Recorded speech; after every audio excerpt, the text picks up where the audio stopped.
your pharmacist that cares. So last week we talked about organization with one of my friends, Amy Reisner, and we talked about it being National Stress Awareness Month. Well, last month was National Nutrition Month, and I think these two tie together perfectly. So that's kind of what I'm going to talk about today. I'm going to talk about your nutrition and how it can reduce your stress or how it could increase your stress depending on what foods you are choosing. So you might want to get a piece of paper out to take some notes. If not, make sure you watch this later because it's going to be full of things that you guys should be eating on a regular basis to help reduce your stress. Now, last year when I was looking about the National Nutrition Awareness Month, it was talking about fuel for the future. And I love that. It was talking about a plant-based diet and how important that is about what we're fueling our body with. And this year's theme was called Beyond the Table. So what are you bringing home, right? Are you bringing home all those processed foods? Are you buying local farm fresh foods? So those things are really important to look at when you are thinking about your meals and what you are planning. Because remember, all those things in the inside of the store with the long expiration dates, our body seriously cannot process the things that are in there. And we are causing our own issues when we keep doing those things day after day after day. Are they convenient? Absolutely. But you have to think about your health and wellness. We get one chance at this life, guys. So we have one body and we need to fuel it properly if we're going to take care of ourselves and all the others around us. Remember, I talked about a couple weeks ago about putting your oxygen mask on first. Self-care is important, and that has to start with your nutrition as well and your mental health, which ties into both of these things I'm talking about today. So the first food I want to talk about, which is healthy for and helpful for stress reduction, is going to be fatty fish.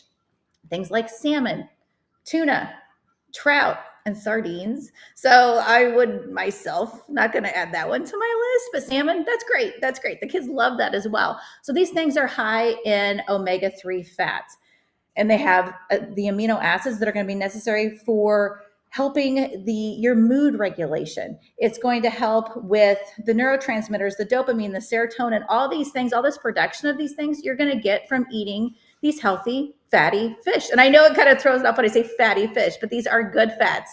Your body needs those things. You can't completely cut those things out. Not a good idea. Another one is good to have every day, berries. Right? It's this time of year, you can easily get wonderful tasting berries. I just bought the best strawberries the other day. They are seriously, for being, what are we, April? They're like June strawberries. They're beautiful, they're red, and they actually are red all the way through.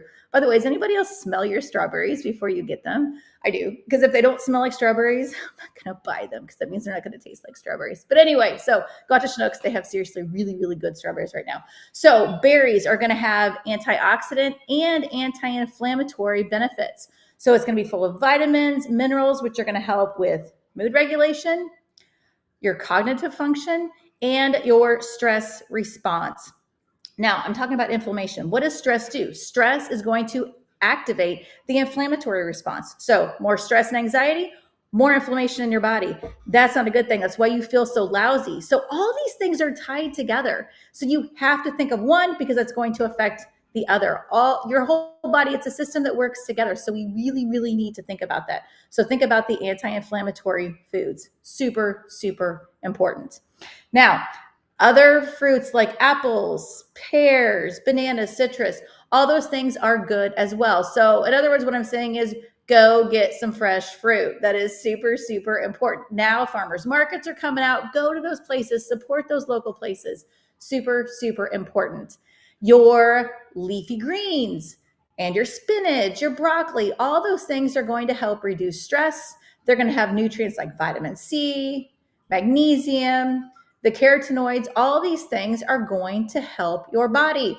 Now, again, when you go to the store, yes, you can buy those things, but remember, I talk about the tower garden, you guys. I have a wonderful friend, Nancy Ortnow, who can hook you up with a tower garden, and you guys can grow these things at home. By the way, she's getting ready to do a tower farm, which is going to be super cool. So stay tuned. We'll do an interview when that thing gets rolling along.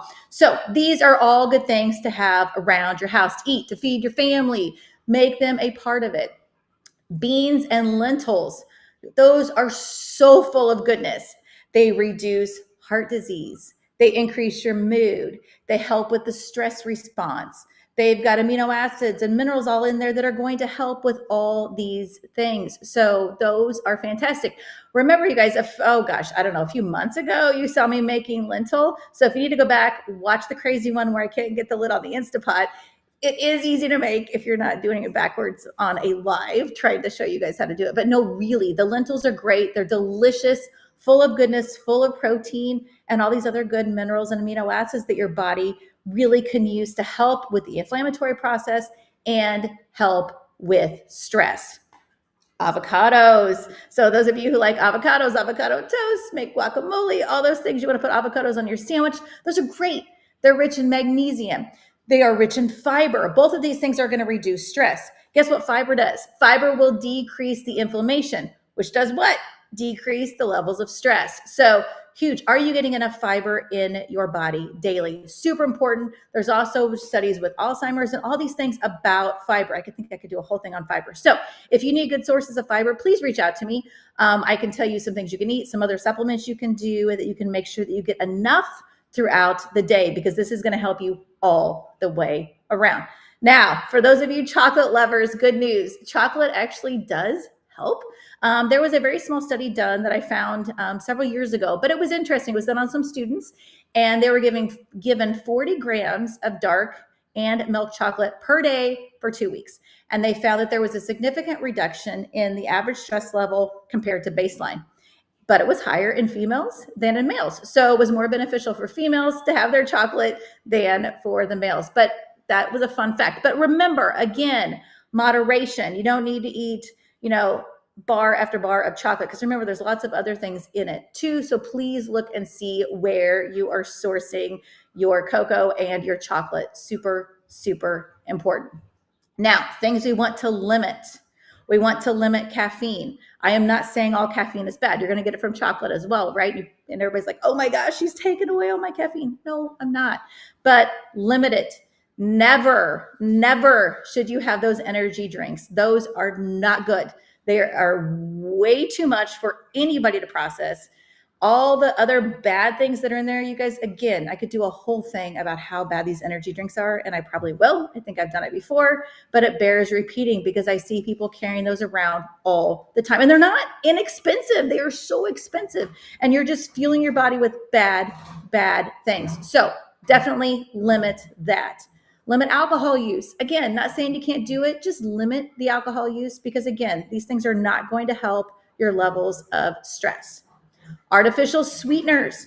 You're going to find these artificial sweeteners in so many things. Again, no, you guys, real sugar. Okay. If you're going to use sweetener, real cane sugar, that is not a bad thing. People are like, oh my gosh, why are we using that? No, artificial sweeteners, your body cannot process. It cannot break down those things. And it's just, you're never going to achieve what you want if you keep using those things. And this all ties back to gut health, brain health, right? So your overall nutrition, your overall stress, all these things are linked together. I don't think there's probably 1 week that goes by that I don't talk about your gut health. It is so important. And if you're listening to this and you're like, oh my gosh, Amy, how in the world am I going to do this? Please reach out to me, you guys. I have ways that you can make it easy and simple for your family without stressing out. That's the whole point. We need to keep this easy and simple and something you can do every day. Because just like I was talking to my friends, once you start falling off the wagon one day, and then you're like, oh, what's one more day? What's one more day? That turns into a week and a month. And then what? You are feeling absolutely miserable. And it's really hard to get back into it again. I mean, you want to, but it's the starting over, right? So why do we keep starting over when we could just keep on this consistent path for our families? Sorry if there's a little extra noise. Speaking of stress, I've been without a dishwasher for over a month, and it's finally getting installed today. So that is going to help my stress levels around here, just being able to take a little bit more off my plate. So you guys, meal prep. Think about these things when you are thinking about what you're going to have for dinner, what snacks you're going to have around the house, and how you're going to fuel your family, because food is directly related to stress and inflammation.